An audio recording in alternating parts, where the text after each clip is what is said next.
To insert a basic table of contents into your Word document, you need to make sure that any of the headers that you want using within your table of contents have a style assigned to them.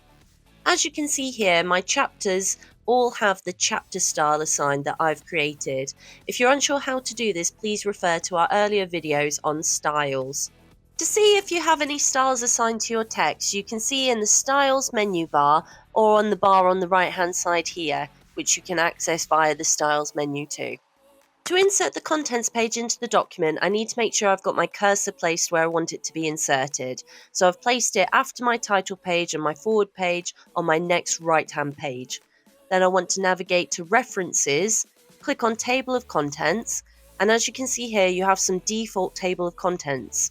Now, the reason why these haven't created for me is because I've not used the default word heading styles, I've created my own, so please bear that in mind.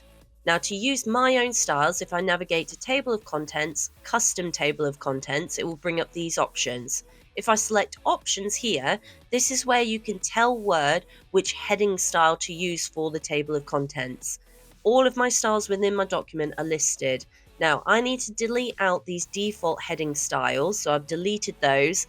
Then I need to navigate to the styles that I've used for my headings. So subtitle document, I've put a number 2 in there because it goes on order of importance. So number 1, that's my main title, and then number 2 refers to my subtitle.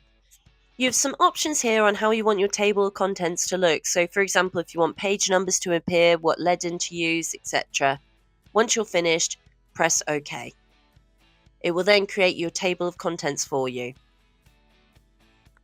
Now, as we can see here, it's created my table of contents and it's reused those heading styles that I told it to earlier in the document. So those 2 styles that I created, my chapter title contents and my subtitle.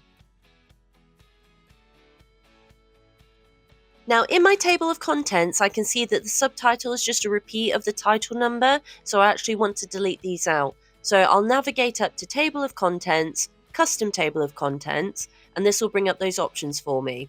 If I click on Options, I can then tell it what styles I wish it to use for the table of contents. So here again, I want to not use my subtitle document.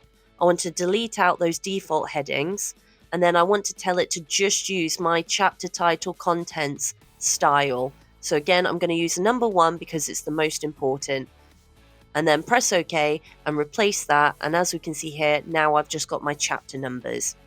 Now within my table of contents, I can style the text just how I would normally style any text by selecting, highlighting it, changing the font, the sizing, the alignment, etc. So you can just style the text however you wish. And that is how you insert a basic table of contents into your document.